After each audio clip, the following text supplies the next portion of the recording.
Thank you, Madam Chair. Through the AMLA. May I know what are the instances when the AMLC can provide or inquire into bank deposits? What are the instances?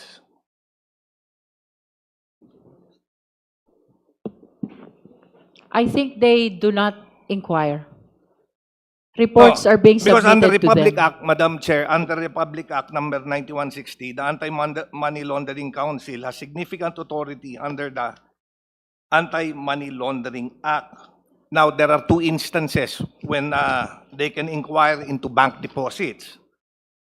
One is with court order, and the second without court order. So with court order, when can this be done? Now, with court order, when the AMLC can inquire into deposits if there is probable cause. May that the I funds are confirm related to from unlawful AMLA first activity. if the subpoena documents are consequences of your bank inquiry, or these were received by way of reporting of the banks or other financial companies in relation to the implementation of AMLA? Madam Chair, I confirm that these documents are based on the CTRs and STRs, and these are the subject of the subpoena that we have submitted. These are generated because of the That- reports Yes, Madam Chair. submitted by the banks. Yes, Madam Chair. And bank inquiry, which is being contemplated by the Honorable Suntay, is different from the reports which are being submitted. That is correct, Madam Chair. So, Honorable Suntay, if this has reference to the subject matter of the impeachment, I hope we can confine our questions to what appears in the subpoena documents. Yes, Madam Chair. This is related to what has been subpoenaed, because what has been subpoenaed would be presented by. Yes, but these Yeah, are I'm not these are That's why not consequences I'm of inquiring, bank Madam inquiry. Chair. I'm inquiring when they could submit such things, such documents. Let me just But in what clarify, instances? Honorable Suntay, for the guidance of the justice members, the subpoena documents are generated from the reports of the banks. These are not consequences of the bank inquiry conducted by the AMLC. That is for the record. And to Madam Chair. Yes, just to- Madam Chair, but the bank records, if you see that, if you read the complaints, both complaints which was filed, it did not specifically state what was in the bank. In fact, in the bank account, there were As no a matter of fact, specificity. Honorable Suntay, So, the subject matter of the subpoena are not bank records. This is AMLC report. Please make a distinction between the two. yes, Madam Chair, but what will AMLC report on? Wouldn't it be what is contained in the bank accounts? Can you just describe based on what has been reported by the bank? Because I understand that with or without order, the banks voluntarily report to you That is correct, Madam Chair. if there are covered and suspicious yes. transactions. So Madam- just limit your answer to what is contained in your report. Yes, Madam Chair. Sige, can you go on? Madam, sir, Mr. Can you restate repeat your question? Now, we have called AMLC to, because we would like to inquire what the banks has These are reported to covered them. transactions and The covered suspicious transactions as suspicious described earlier. transactions. So, to determine what is a suspicious transaction, who determines it? AMLA or the bank? The banks. The bank. And they submit accounts. That is What voluntary is contained submission. in the accounts. Is that correct? Reports of the transactions, not necessarily just the account. So sometimes there is no account yet, but they do submit if there is anything anomalous with the transaction. So it doesn't necessarily involve an account. Okay. But it may So involve an when account. is an account considered anomalous? Wait. Account is not a subject matter of the subpoena. The subject matter of the subpoena are covered transaction and suspicious transaction. Then, when Honorable is a Suntay, please be transaction reminded to considered, limit your Madam Chair, questions to the yes. subject matter of the when is a subpoena. transaction considered anomalous? Suspicious. Please use the term covered or suspicious. Because that Covered is the or subject suspicious? matter of our Okay, subpoena. madam. Covered or suspicious? Under Section 3 of the Anti-Money Laundering Act, there is a definition of what constitutes suspicious transactions. Number one is if there's no underlying legal or trade obligation. Number two is if there is no economic, the client is not properly identified. Number three is if the amount involved is not commensurate to the business or the financial capacity of the client. And the next would be taking into account all the circumstances. There is a perceived transaction, the perceived transaction of the client is being structured. Number five is if there is an unlawful activity, if the client committed an unlawful activity or is in any way related to money laundering. Number six is if there's a deviation, observed deviation from the acts of the or behavior of the client's profile. And number seven is any other analogous transactions similar to the those enumerated. Okay. Sige. Thank you very much, Madam Chair. Thank you, Honorable Marcoleta. Thank you, Madam Chair. Again, you are allowed only to manifest. Yes, Madam. Let me state for the record that the committee have required the submission of AMLC records without a court order. And let me reiterate that under the Anti-Money Laundering Act of 2001, suspicious transaction reports and covert transaction reports are confidential and may only be disclosed upon order of a court. The House of Representatives Committee on Justice does not have the authority to direct the AMLC by issuing a legislative subpoena and consequently cannot bypass the probable cause requirement of the court.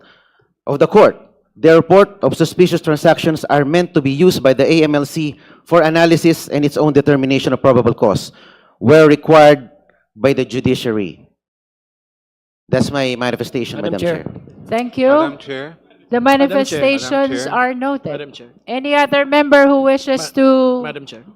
manifest or raise Madam clarificatory question? The Honorable Jokno and then the Honorable Ko. Madam Chair. just a Also me. counter manifestation, Madam Chair.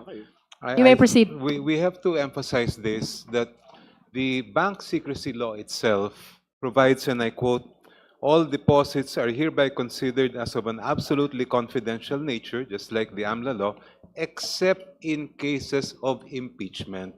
Iba po yung exception sa court order sa exception in cases of impeachment. And I believe that the reason is very clear because we are here speaking of accountability of public officers. If we allow the bank secrecy law to become a tool that will hide key evidence from the Committee on Justice, magiging baliwala po yung impeachment process. This will become an exercise in futility. Hindi natin magagampanan ng ating tungkulin kung nakatakip ang ating mga mata.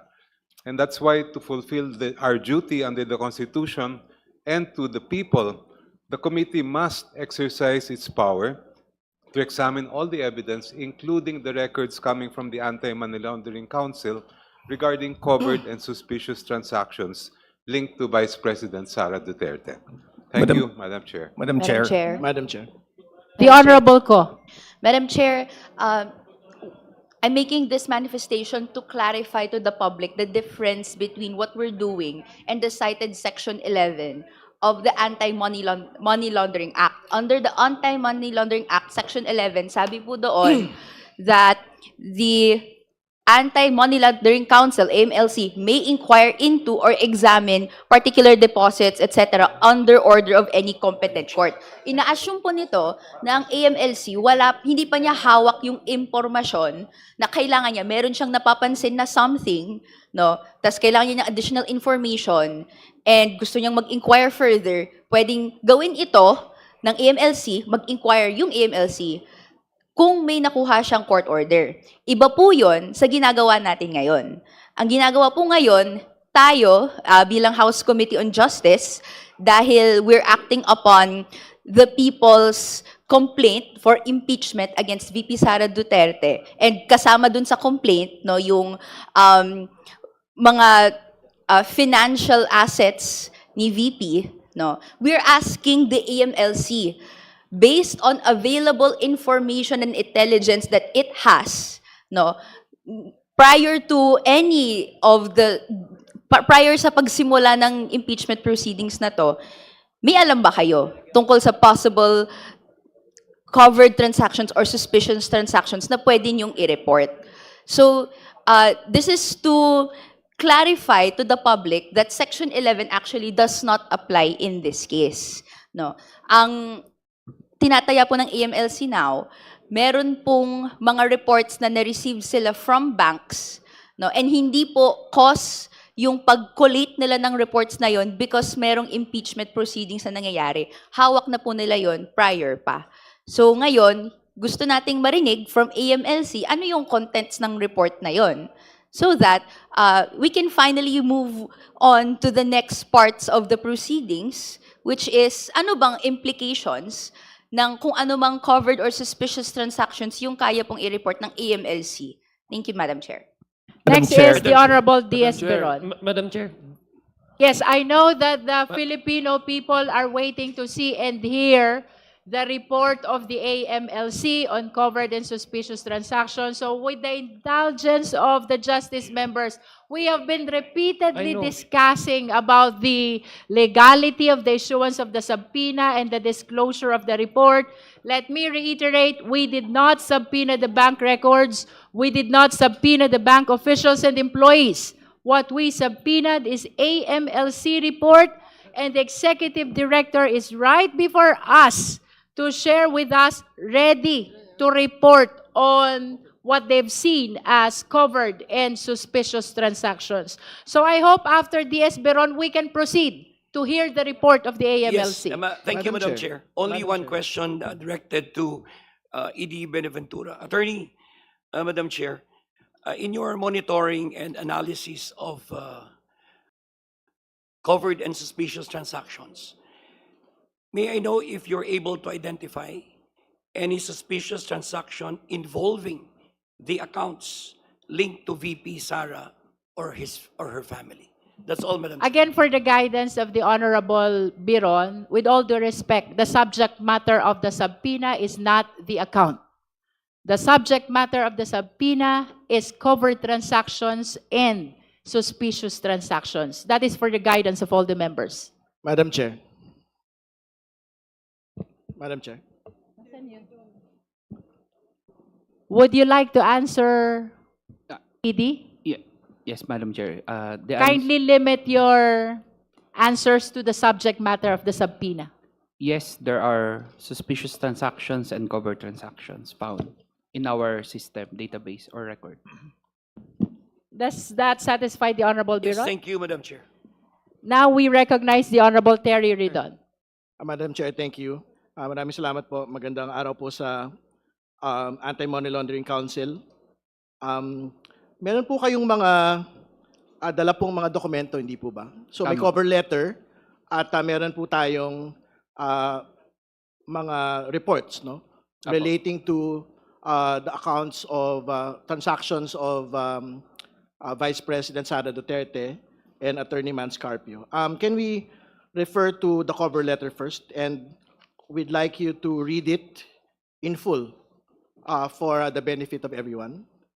Right, the Executive Director Buenaventura is directed to read the letter. That is in relation to the submission of the documents.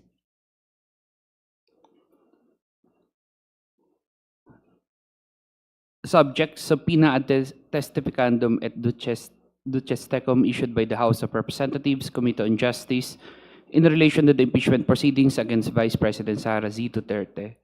This refers to the issuance of the House of Representatives, Committee on Justice of the subpoena ad testificandum et duces tecum in relation to the verified complaints for impeachment against Vice President Sara Z. Duterte, requiring the Anti-Money Laundering Council or AMLC to submit, bring, On or before 22 April 2026, 10 a.m., the original or certified true copies of all reports of covered transactions and suspicious transactions reported by any and all banks to the Anti-Money Laundering Council or AMLC involving Sara Duterte Carpio and or Manasseh Carpio covering the period starting from 2006 to 2025, and any and all investigations or reports or related reports or documents prepared by AMLC involving the reported covered transactions and suspicious transactions.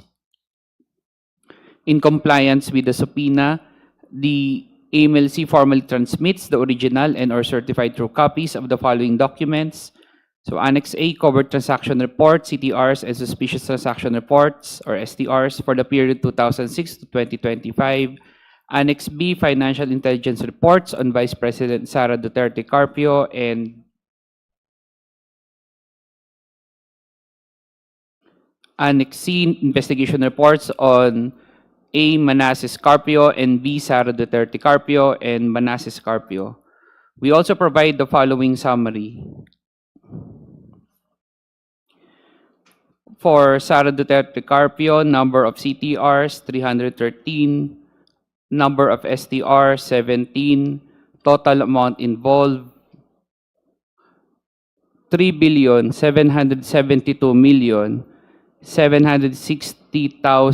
3,772,760,972 pesos and 48 centavos. Total amount of inflow, 1,832,539,360 pesos and 45 centavos. Total amount of outflow, 1,211,365,529 pesos and 75 centavos. For Manasseh Carpio, number of CTRs, 317. Number of STRs, 16. Total amount involved, 2,998,466,740 and 47 centavos. Total amount of inflow, 2,592,904,434 pesos and 24 centavos. Total amount of outflow, 343,315,781 pesos and 7 centavos. Total for both, 630, number of CTRs, 630, number of STRs, 33. Total amount involved, 6,721,227,712.95 and 95 centavos. Total amount of inflow, 4,425,443,794 and 69 centavos. Total amount of outflow, 1,554,681,310 and 82 centavos. There are undetermined inflow or outflow transactions based on our system, but we see transaction movement, so we categorize it as undetermined. So that is 791,102,607 and 44 centavos. Just for the record, ED, are the figures accurate? Yes or no? As of we submitted today, yes. Are Based they on our accurate? record. Based on our records, yes. You're saying yes. Based on the records, That's yes. for the record. Madam Chair, wala po yan sa salin Honorable Shua, do you want to be recognized? Sinasabi ko lang po, di wow. Madam Chair, if I Madam may be- Chair. Madam Chair, if I may be allowed to proceed. Wait. The floor is with the Honorable Ridon. Thank you for reading for the record the cover letter. You will be called Vice Chair Dumogan after the Honorable Ridon. It's not a question, may we be furnished copies of Yes. that report submitted for our guidance. May we direct the COMSEC to please provide copy of the cover letter, at least para mabilis, no? Because the attachments are really voluminous. Kindly provide Justice members copy of the cover letter. Madam Chair,